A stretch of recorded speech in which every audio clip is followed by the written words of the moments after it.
2013ஆம் ஆண்டில் நடந்த முக்கிய நிகழ்வுகள் இது உங்கள் முன். உலகத்திற்கே சவால் விடும்படி மங்களான் விண்கலனை விண்ணில் ஏவியது இந்தியா. உலக கிரிக்கெட் சாதனை மன்னன் சச்சின் டெண்டுல்கர் தனது கிரிக்கெட் வாழ்வில் இருந்து ஓய்வு பெற்றார். மண்ணின் புரட்சியாளர் இயற்கை முறையில் செய்யும் விவசாயமே சிறந்தது என்று அதை நிரூபித்த இயற்கை விஞ்ஞானி நம்மாழ்வார் மரணம். சாமானிய மக்களுக்கும் இந்த ஜனநாயகம் உரித்தானதே என்று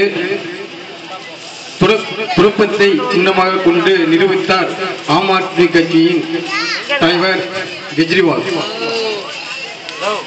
உலகம் போற்றும் உன்னத போராளி கருப்பின மக்களுக்காக போராடி 27 ஆண்டு தன்மையாக சிறையில் வாழ்ந்த நெல்சன் மண்டேலா மரணம். நீரின்றி அமையாது உலகு. ஆனால் ஒரு பக்கம் தமிழ்நாடு நீரின்றி தவிக்க, அதே சமயம் இமாலய மாநிலத்தில்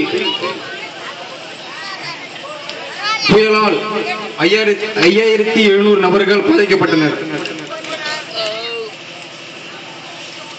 1928ஆம் ஆண்டில் இருந்து தனியார் நிறுவனமாக இயங்கி வந்த சிதம்பரம் அண்ணாமலை பல்கலைக்கழகம் அரசின் உடைமையாக்கப்பட்டது. தமிழின விடுதலை புலி பிரபாகரனின் மகன் பாலச்சந்திரன் என்ற 12 வயது சிறுவன் சிங்கள அரசால் படுகாயமாக கொல்லப்பட்டதை சேனல் 4 வீடியோவில் ஆதாரத்துடன் அறிவிக்கப்பட்டது. இந்தியாவில் முதல் முறையாக மாநில அரசால் மலிவு விலையில் உணவு கொடுக்கும் திட்டம் கொண்டு வரப்பட்டது. 5 முறை உலக சதுரங்க போட்டியில் வாகை சூடிய தமிழகத்தின் விஸ்வநாத் ஆனந்தனை தனது சொந்த மண்ணில் முதல் முறையாக வீழ்த்தி வாகை சூடினார் 21 வயதான நார்வே தேசத்தை சேர்ந்த கார்ல்சன் மேக்னஸ்.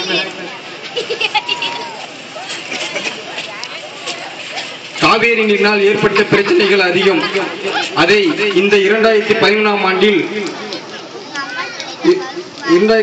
ஆண்டில் தான் காவேரி தீர்மானத்தை தீர்த்து தமிழக அரசு அதை காவேரி நடுவண் அரசு இதழில் கவர்மெண்ட் கெஸ்டில் வெளியிட உத்தரவிட்டது. 2013ஆம் ஆண்டில் மட்டும் 144 முறை பெட்ரோல் விலை மாற்றி அமைக்கப்பட்டது. பல ஆண்டுகளாக நடைபெற்ற தெலுங்கானா போராட்டம் 2011ஆம் ஆண்டில் முடிவு பெற்றது. நடிகர் விவேக் இந்தியாவில் முதல் முறையாக தனி மனிதனாக 20,000 மரக்கன்றுகளை நட்டார். தமிழ்நாட்டில் இத்தனை ஆண்டுகளில் இல்லாமல் செயற்கை விவசாயத்தில் அதிக அளவு கால்நடைகள் மரணம். ஆணுடைமையை நிரூபிக்க டெல்லி மற்றும் காரைக்காலில் நடந்த சம்பவங்களின் மூலம் தோல்வியடைந்த ஆண்டு 2013. நன்றி.